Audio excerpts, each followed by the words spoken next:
Sydney's northern beaches are the kind of place where families look picture perfect from the outside. Kids on scooters, couples power walking with coffees, ocean breeze carrying laughter from the cafes. For Ethan Clark, 38, life was supposed to be exactly that. Stable, predictable, warm. He had two kids, Aiden, 10, and Mila, 7, and a wife, Sophie, a senior sales manager in one of Sydney's flashiest real estate agencies. Sophie was sharp, stylish, ambitious, the sort of woman who knew how to command a room and close million-dollar deals. Ethan admired that about her.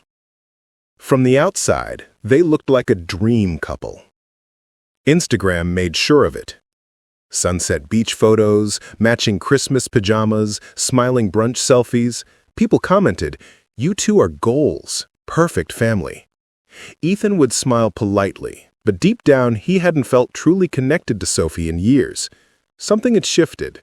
Late-night meetings, secretive phone habits, new clothes that didn't match her salary, excuses about stress, and emotional distance thick enough to slice through. Still, he trusted her. He believed loyalty mattered. He believed marriage meant something. But all of that shattered one random Wednesday morning. Ethan was flipping eggs in the kitchen when Aiden casually said, "Dad, why was Mom hugging her boss in the car park last night?" The eggs spat in the pan. Ethan froze. "What do you mean?" "I saw them from the bathroom window. They were laughing, and then she hugged him." Kids don't lie about things like that. Ethan brushed it off, or tried to, but something dark had already taken root inside him. 2 days later, Sophie's tablet lit up while he was trying to open Netflix for the kids. "Miss you already, Jay." Time stopped. Jay was Jared Whitman, Sophie's boss, a charismatic, wealthy, married executive known for his charm and ego. Ethan opened the chat. The messages dissolved his world. "Your dress today was killing me. Lunch at our room, already booked. Your mind, Soph. He's clueless." Room. Not restaurant. Room.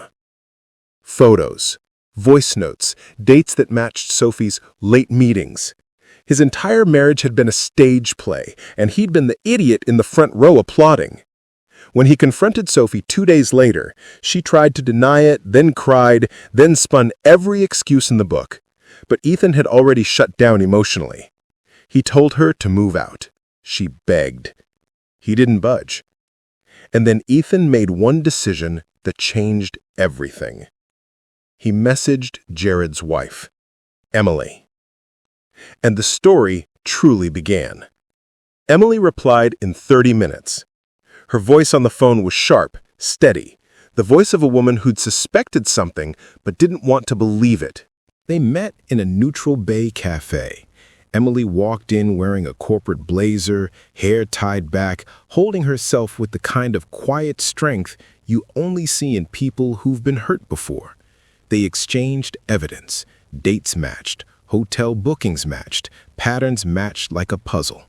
Emily closed her eyes, breathed in slowly, and said with chilling clarity, "He's going to lose everything." And Ethan believed her. Within a week, Emily filed for divorce.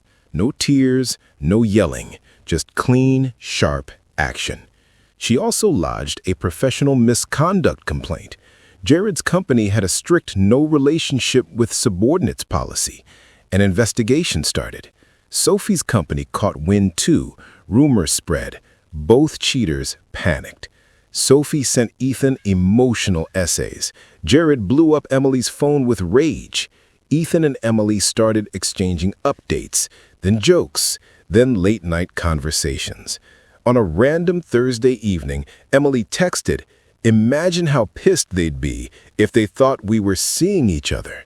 Ethan replied, "They'd absolutely lose it." Emily, "Want to grab dinner? For fun or for revenge?" Ethan, "Both." And that night, at a small restaurant in Manly, over wine and sarcastic jokes about their exes, something shifted. Revenge brought them together. Pain bonded them, but laughter kept them there. They never planned what happened next. Fake bits turned into real conversations. Real conversations turned into genuine connection. And genuine connection started feeling dangerously close to healing. But the story was far from over. Ethan and Emily started fake dating publicly, posting a picture here, a playful video there, just subtle enough to bother their exes, but not enough to be cheesy. It worked better than they expected.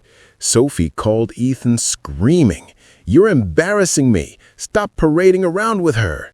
Jared left Emily a voicemail dripping with anger. "You're doing this to get back at me? Grow up!" Emily and Ethan played those recordings on speaker while drinking wine, laughing until their sides hurt. They weren't just hurting their exes were unraveling.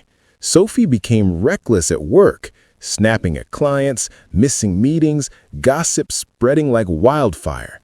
Jared faced internal disciplinary hearings. His position wasn't just threatened, his entire image crumbled. Meanwhile, Ethan and Emily got closer. Dinners turned into long drives turned into late-night confessions. Late-night confessions turned into holding hands without even realizing when it started. Still, they kept things slow. One evening, sitting near the water in Darling Harbor, Emily whispered, "Do you think this is wrong? I mean, we met because they destroyed us."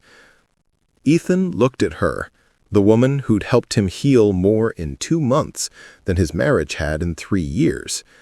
He said, "I think sometimes the best things grow out of the worst things." Emily smiled softly.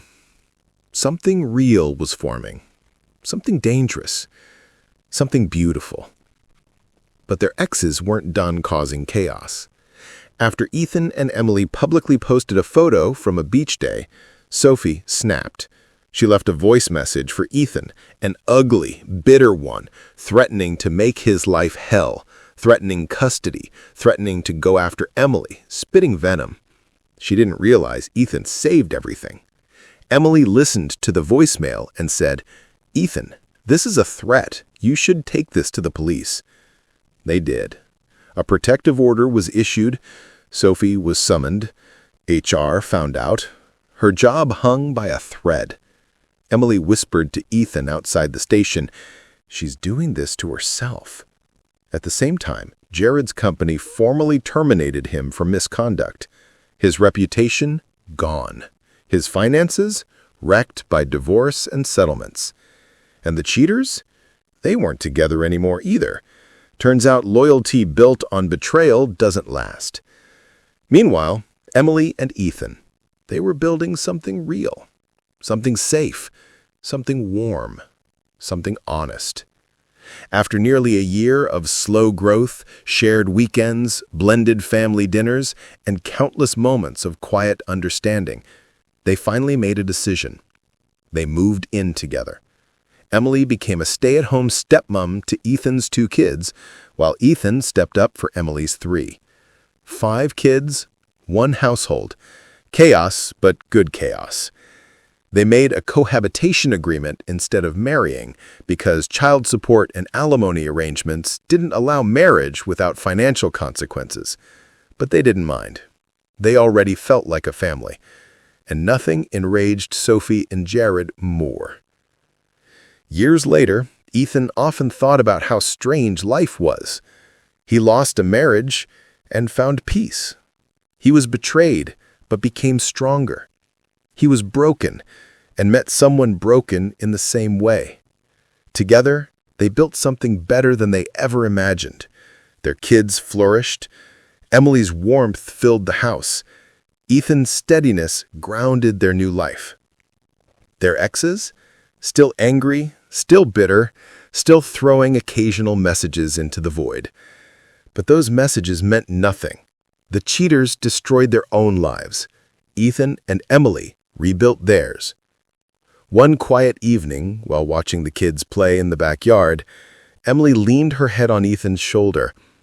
"Funny how our pain brought us here." Ethan kissed her forehead. "It wasn't pain," he said softly. "It was the universe clearing space for something better."